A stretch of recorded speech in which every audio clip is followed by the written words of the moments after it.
to my channel. My name is Brittney Bundles, and today's video is going to go over tips on attracting your targeted audience or drawing your audience to you. So I wanted to make this video because during this month, it's May 1st, a lot of places are opening back up. I know Michigan, where I'm located, we're still on lockdown until the 15th at least.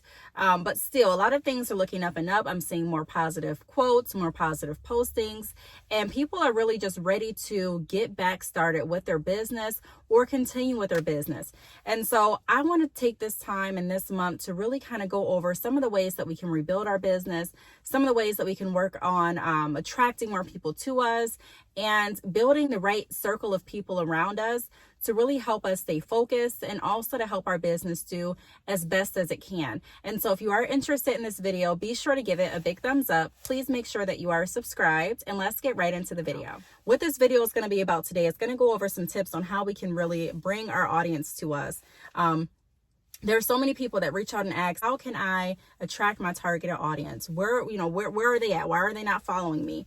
And I'm just going to go over some tips. Really how I look at that question is, how can I draw my audience to me? How can I draw more people to me? And one of the ways that you can do that is be true to you and your purpose. So what that means is not getting swayed based on what everyone else is doing. So for me, in business, and that can be very tricky to do, because in business, you want to stay innovative. You do want to stay relevant. You want to stay interesting, but also you don't want to compromise who you are. And so that's something that I don't do. If I'm posting on my Instagram or I'm posting on my Facebook, I make sure that what I'm posting is related to what my end goal is. I'm not going to post anything that's negative because I don't really like to shed light on negativity unless there's a lesson in the negativity that I'm wanting to, get across. I'm not going to post anything that has nothing to do with what I'm doing. I think so often, even with attracting an audience on YouTube, attracting an audience on Instagram, on Facebook, on whatever, your audience doesn't really know what you're about. You may already know what you are about. You may already know what your purpose is, what you're trying to get across in your post. You may already have your goals and it's, at the top of your mind, maybe even hung up on your wall in the office. You may already know what you're trying to do, but that doesn't mean that everyone else knows that. So you want to be true to what your goals and what your purpose is. If my purpose is empowering people through entrepreneurship, which, that's what I do for my business. I empower others through entrepreneurship. Then I want to make sure that my posts are tied to that. So if I'm wanting to post a motivational quote, it's going to somehow be tied to my purpose, somehow be tied to my mission, somehow be tied to what I'm doing. And by doing that, whether I get tons of likes or not, I'm still attracting those people to me. So those people may be attracted to follow. They may be attracted to like. They may be attracted to DM me. They may be attracted or interested in emailing me. And so it's all about sticking true to your purpose. But I really, when I look at different accounts, like on social media, I notice one of the things that is missing is there's not a clear purpose. I don't really understand or know what your purpose is for me to want to follow you. Yeah, your friends may follow you. Yeah, your family members may follow you. If you have enough drama or interesting even posts, people may follow you because it's interesting. But what are they following you for? So if you post something today that's really motivational, and then the next day you're posting pictures of you and I don't know, what do people post? I don't know. Maybe something that's not really positive about someone else, or maybe you're posting about a poor experience you had at a restaurant, and you're just constantly talking about different businesses and how they're not doing well and what they did to wrong you and how you think and you heard this and you do. It's just a mixture of things. And then you have Monday again, and then you're talking about, your business and your sales. And, then Tuesday you're posted, I don't know if I'm going to keep up with my business because business isn't going well. So I don't know. I'm probably just going to quit it and forget it. Or, it's just different. What I'm trying to say is it's not a clear page. If I'm following a motivational page, I want to see motivational quotes or something that's motivational. If I'm following a food page, typically I want to see things about food. I want to see recipes. I want to see best practices. I want to see maybe health tips. I want to see information about your food. If I'm posting about hair, then I want to see different things about what your company is offering, what kind of hair textures you have, what services you're offering, things like that. And so the number one step is being true to your purpose. So understanding when you get on social media, this is what my vision is, this is what my goal is, and sticking to that. That way you attract people to you. That way people can say, I'm following her because I get this from it. I'm following this page because of this. You always want to ask yourself, why would someone follow me? Why would someone reach out to me? Why would someone want to, befriend me on Facebook? Why? You know what I mean? Why? Why would they want to? And if you really can't think of, 5 reasons, that's just kind of my number to go to, 5 reasons on why someone will want to, stay connected with you and your business, then we have to go back to the drawing board and think, what value am I offering? What services am I providing? What products am I providing? Am I promoting those enough? And so that's my first tip, making sure that everything kind of aligns. And that way you start to build people that are interested in what your business is about.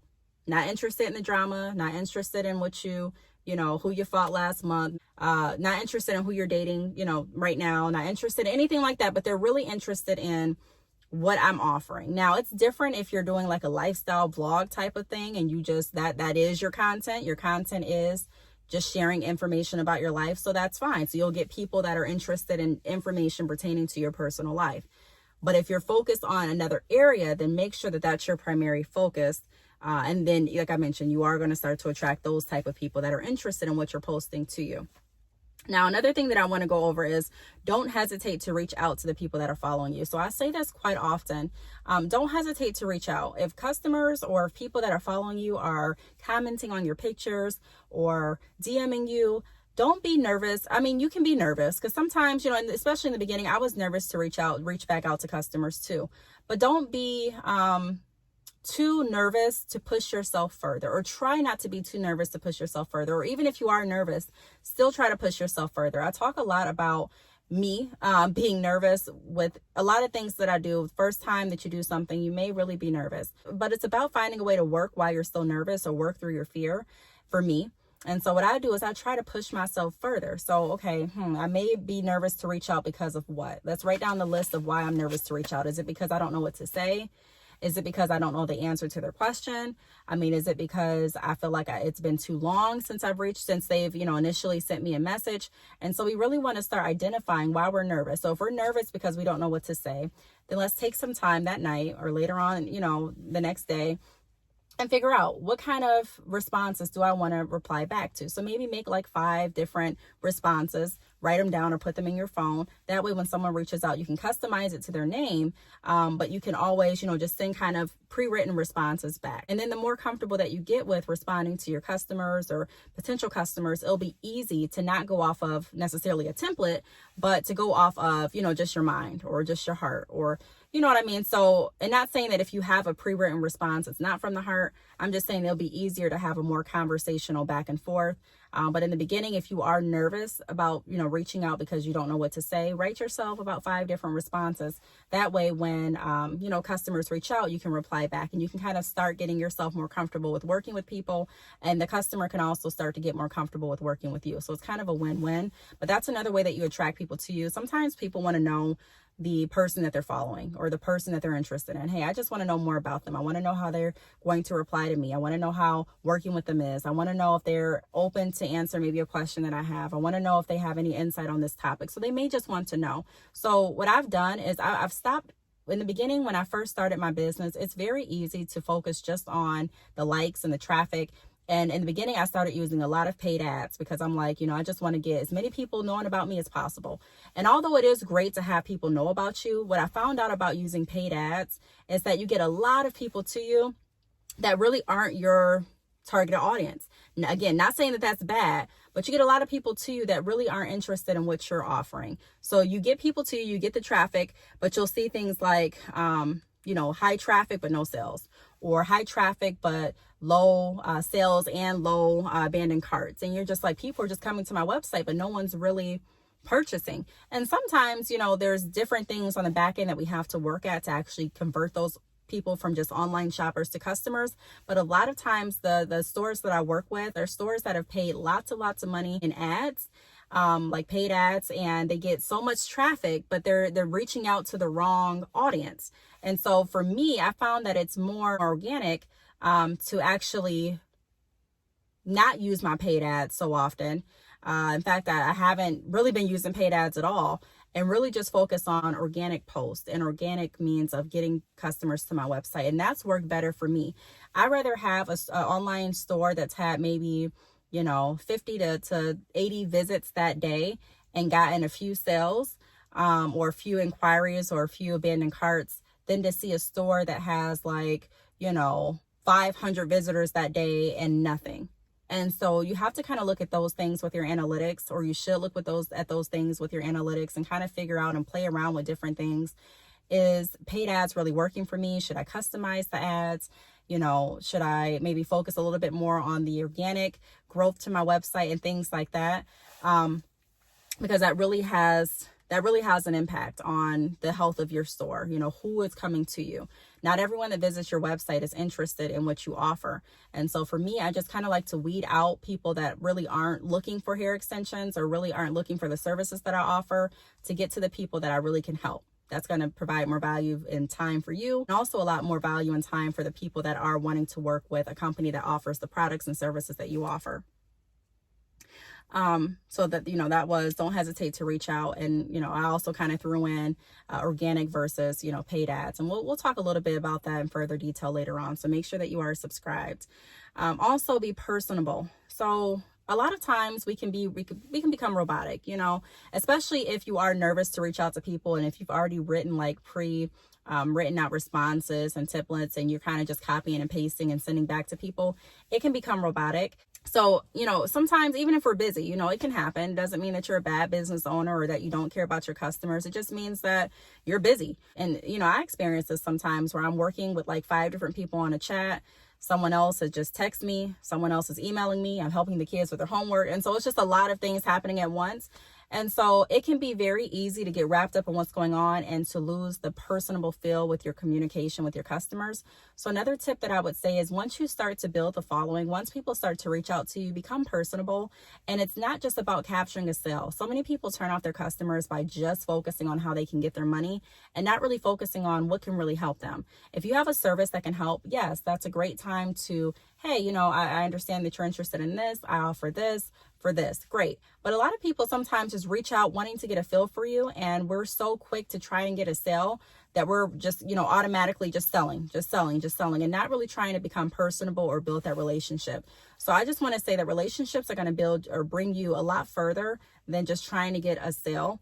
In any industry that you work in, from my experience, whether it's been in my own business or whether it's been, working for another company, typically the relationships are going to lead more sales than just trying to be hungry and get sales. And that's another reason why I don't typically post how much I'm making per month or how many sales I've gotten per month. I may post little bits here and there just to help. Like if I want to be transparent and show you all that I'm just like you, I'm experiencing losses, I may post something like, hey, this is how much my store made this month, and this is pretty low compared to what I typically make. Or, hey, this is how many abandoned cart emails I had, and this is how many people are actually purchasing from the abandoned cart. So I may show the rate and how good the rate has gone up to maybe, help others and give others inspiration. But I'm not someone that just likes to be flashy and say, okay, I made this much this month.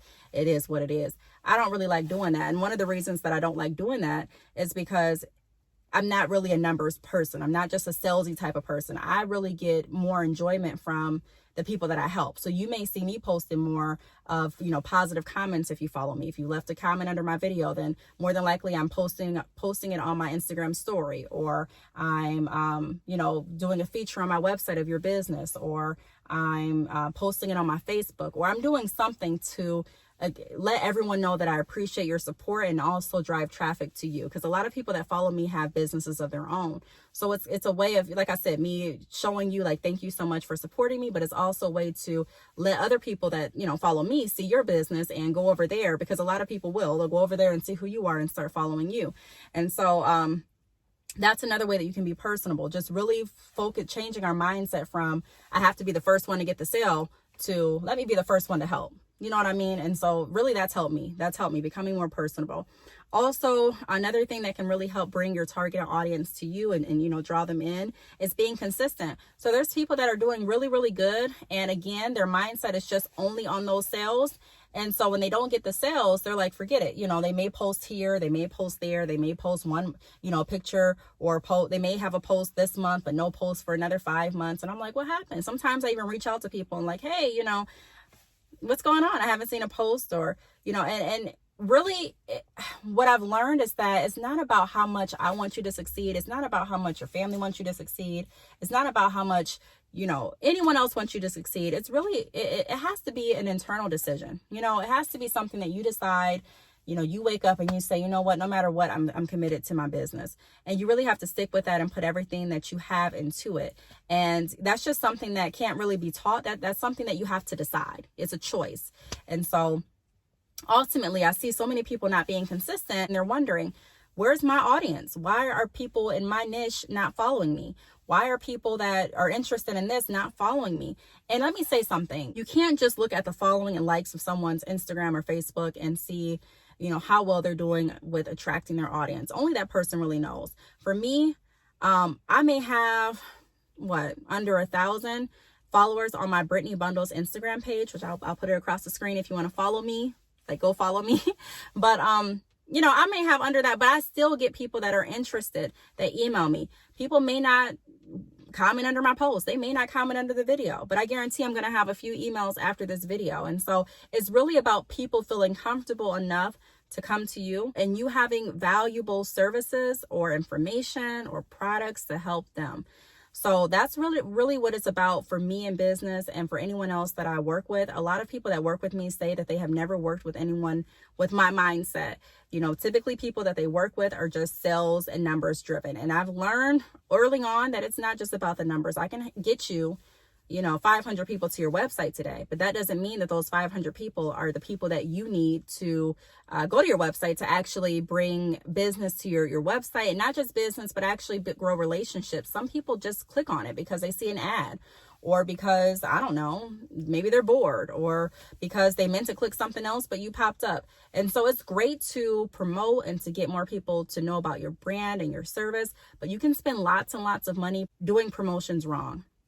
And, you know, just focused on getting traffic to your site and not really focused on the people that I'm actually bringing to my site. Is this my targeted audience? Are these the people that I can provide value to? Are these the people that can benefit from my services? So also start thinking about that. Being, how consistent are we? Are we posting constantly? Are we staying up to date with our website? Are we replying back to our emails? Are we replying back to our text? Having an online business is work. I think so many people have had, you know, just the assumption that you make a website and you just get money easily while you're sleeping. And yeah, you can get some money while you're sleeping, but it's off of the work that you did earlier that day or off of the work that you did earlier that week. So it constantly has to be, or should be, working with your business, whether it's online or a brick and mortar location. Now, the last tip that I want to go over is network. Now, this is something that I personally, sometimes I struggle with because, you know, I don't want to say I'm not outgoing, because I am outgoing. I've had to push myself to become more outgoing in business. The longer I've been in business and the more my business has grown, I've had to get outside of my shell, so to speak. But I'm someone that, you know, I don't have tons of friends. I don't really go out too often. I'm not the life of the party. I'm not someone that just, you know, liked meeting new friends. I was okay in my little circle, just me and the few people that I hang out with from school, or, you know, from when I was in school years ago, in my family. That's cool with me. But I've had to push myself to begin networking and to begin meeting new people. And I can tell you, it's not bad. I've actually enjoyed meeting new people and hearing different perceptions and perspectives and different insight and different stories. And it's really helped me become a better business person all around. And it's really helped draw more of my targeted audience to me. Also in-person events. So when I'm invited to different functions, there was a time in my life where I would just be like, no, you know, I'm good. I don't have to go. But now I really look at the functions and I think about it. I consider it, you know, is this something that I feel would be beneficial to me, to my business, you know, to others? And if it is, you know, I'm interested in going. So networking is a key portion in meeting new people and bringing others to you. If I didn't know, if I didn't network, I wouldn't know, you know, if someone reached out and said, hey, Brittney, do you know someone that does this? I would probably say not personally, no. But now I have a few more people that I can add to like my business contacts and say, yes, she does this. She sells lashes. She sells this. He sells that. And so it's just bringing more of your targeted audience. That's going to be something that's targeted, you know. So if I met someone that sells lashes and someone comes to me and they're like, who sells lashes? That's going to be a direct person that's looking for something that, you know, this person is offering. And so that's what we want. We want people that are interested in the services and products in the industry that we're in. Getting caught up in just the numbers can really help. Like I've given you the example multiple times in this video of doing paid ads and being so, because I was here, I was so excited. I'm like, wow, I have thousands of people that visited my website just, you know, in the last few days. And I would be like, well, dang, you know, thousands of people came, but how many people ordered? You know, this ratio just seems really, really off. And it was really, really off because the people that the ads were going to, marketing to, were not the people that were interested in my industry. And so there's a right way to do paid ads. I'm not against paid ads. They definitely can be beneficial. However, I find that really focusing, especially in the beginning, on organic traffic is really going to help you grow the business more. You may not have more visitors, you may not have more follows or more likes or more paid shares, but you'll have more people that are really interested in what you have to offer. And it's going to help you grow your business a lot faster by attracting people that are interested in what you offer than people that really are not. So I really hope that this video helped. Those are my tips on attracting your audience to you, kind of drawing the audience in. If you have any questions, feel free to leave them down below. Thank you so much for watching, and I will see you all in my next video. Bye.